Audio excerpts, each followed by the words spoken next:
reason why I do this is because I feel like misinformation out there is crazy.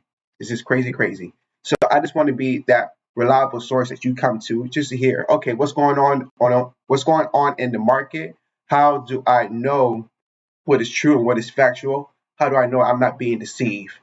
Uh, that is my goal here. It's just provide you something that's not somebody who leans left or right, but somebody who's just like in between to say, hey, these are the facts.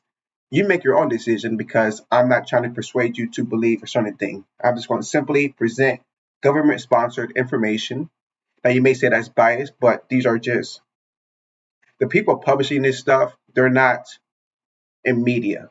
They are people who are just reading the data for what it is and reporting as such. Now, I do want to explain those sources, but first, I do want to take a time out just to discuss the importance, well, the effects and the importance of communication, because many people tend to disregard communication when it's a weapon, and this is actually me putting it lightly. It's the weapon, and I don't believe that we're all really kind of understanding the effects of communication and how it really affects our lives and how it affects our perception of reality. So I like PowerPoints. So I'm just going to present a PowerPoint slide. Communication, the greatest tool of war, which it is.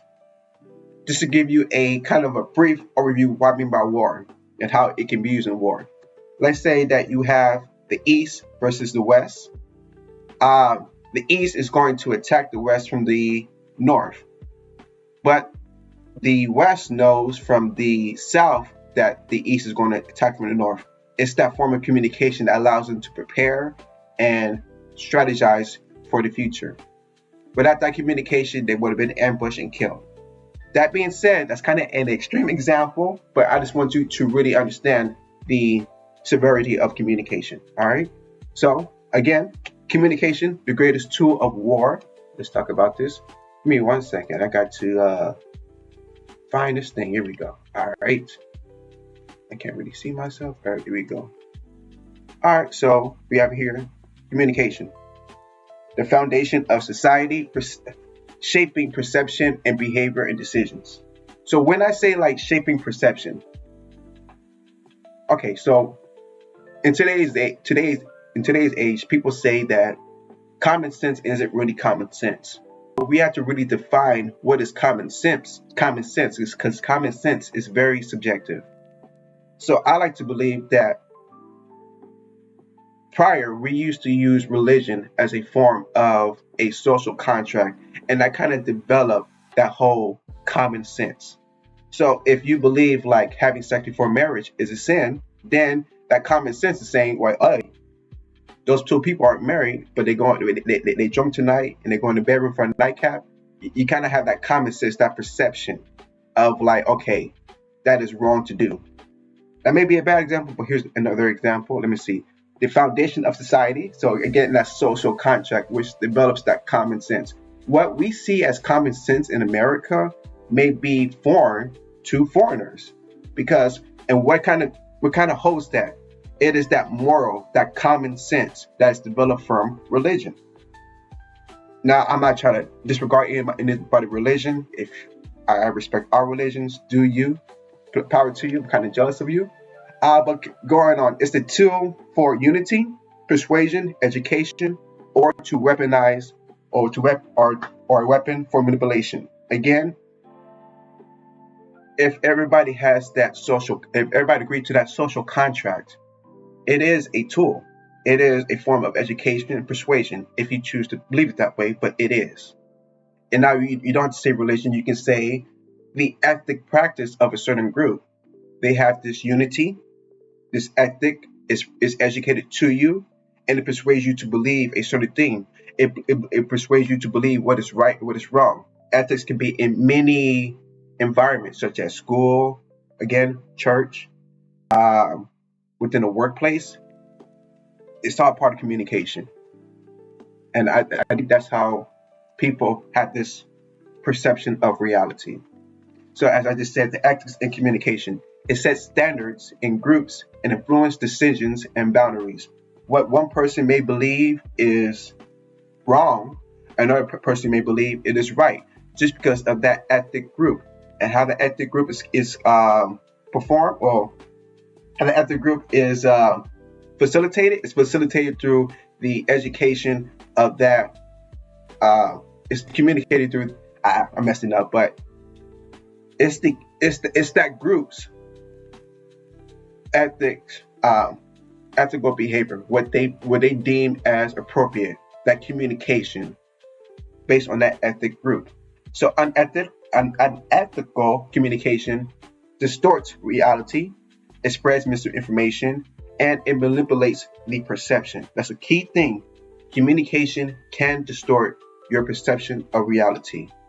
Because again, if one group believes that this is right, but the other group believes this is wrong, whatever you may be, that's why we have judges, because these judges, somebody commits a crime that gets arrested, and then we are judged based on the ethical practice of that either city, state, or or the country. But that is that overall ethical practice, such as what lawyers practice when they're discussing to the judge or why they believe that their client is innocent or guilty, or defendant is guilty.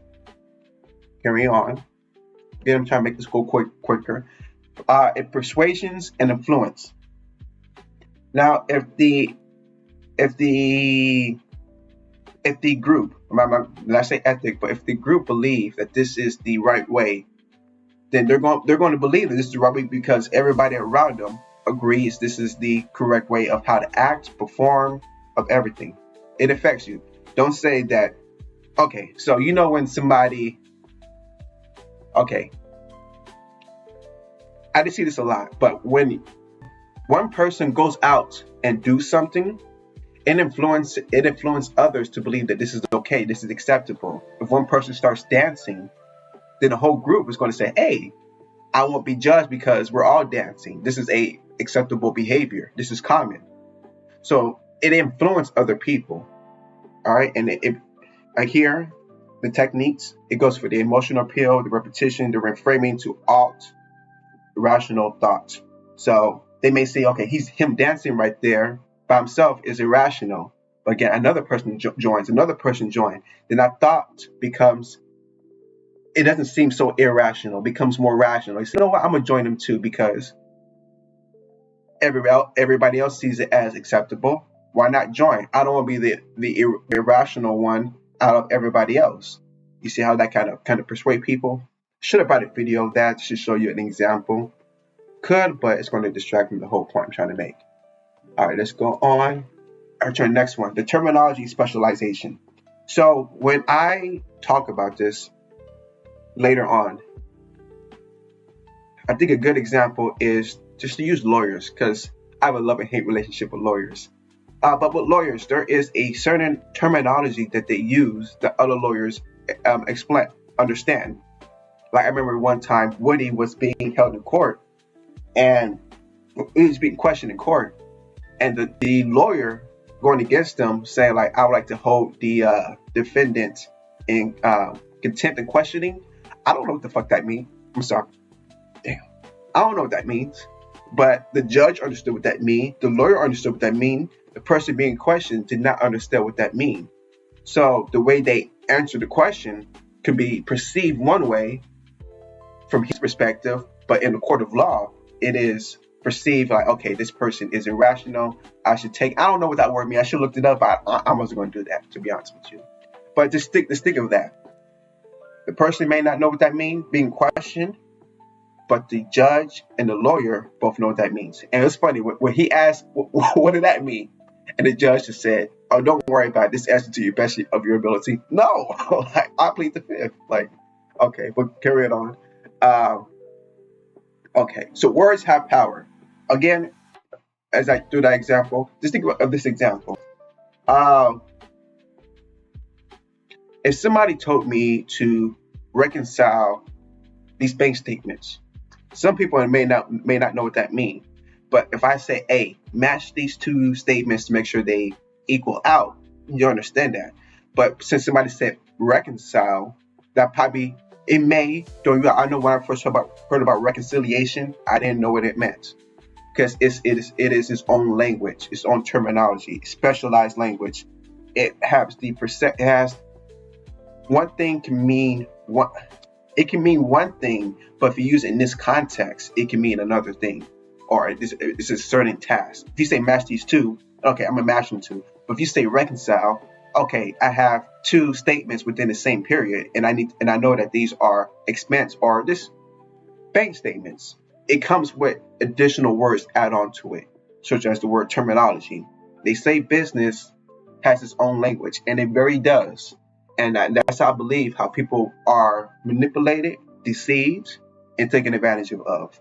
And that is what we plan to discuss here. We're planning to show cases or examples of people being deceived, and how I'm going to kind of show and kind of teach you guys how to avoid those, just so you can take those on to your own personal life. You can see real world current events examples. That is my goal.